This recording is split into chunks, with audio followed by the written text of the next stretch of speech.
Britain needs to go on a diet, says top health official.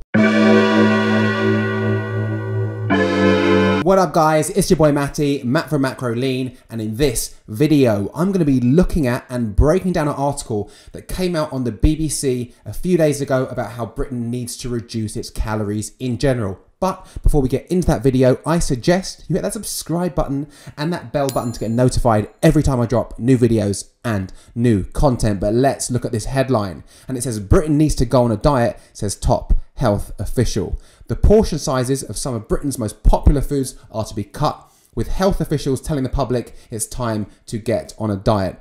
Public Health England is targeting pizzas, ready meals, processed meat and takeaways in a new obesity drive. The government agency has also urged the food industry to start using healthy ingredients to encourage the public to opt for lower calorie foods. It's all part of a drive to cut calorie consumption by 20% by 2024, and it's costing the NHS $6 billion a year. So basically, the obesity problem is costing this country billions in money and, more importantly, people's lives. When you're obese, this is going to lead to a plethora of illnesses such as diabetes, heart-related diseases, strokes, cancers, and of course, the NHS is the one that takes the hit as it struggles to help the masses who are unwell. And this is completely avoidable. I mean, this could be avoided if we had a better understanding of food, nutrition, and portion sizes. And I think by actually making the public aware of calories is a huge positive impact, as most people are completely unaware of how much food they actually need.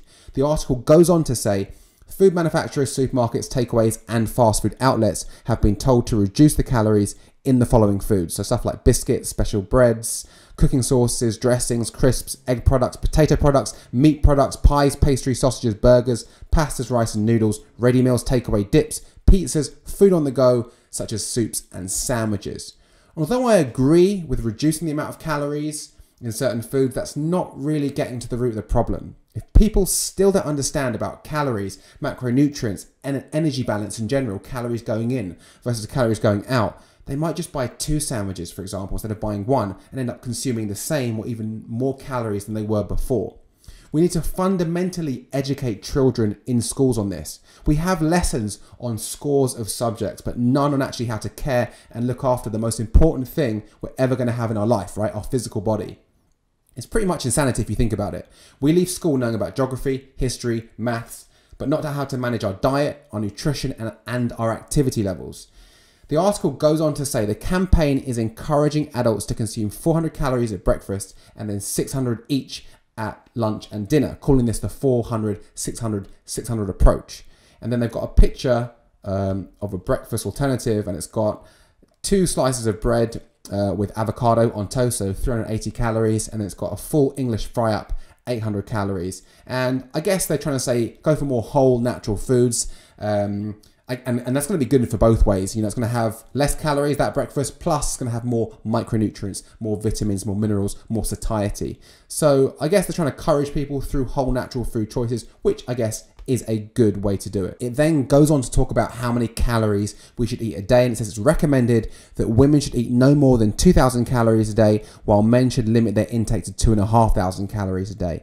Now, this government guideline is a very broad brush approach, and I wouldn't advise anyone to follow it. I advise you to ignore it. For example, it's saying all women need 2,000 calories a day, but that's ridiculous. I mean, it's not taking into consideration their age, their height, their weight, activity levels. There's a number of factors, right? So if you had a 45-year-old, 5'2" office worker who's sedentary, that's going to be vastly different to a 24-year-old, 5'9" personal trainer. So that generalization is pretty dangerous. And I think both men and women need to look more into how many calories they exactly need for their body, their activity levels, and the factors that contribute to their life. This should be done with health, nutrition, and mindfulness classes being part of the national curriculum. Let me know what you think about this article, guys, and how we should tackle this obesity problem as a country, as a population, as a planet in general. And if you like the video, guys, hit like, share, subscribe. Until next time.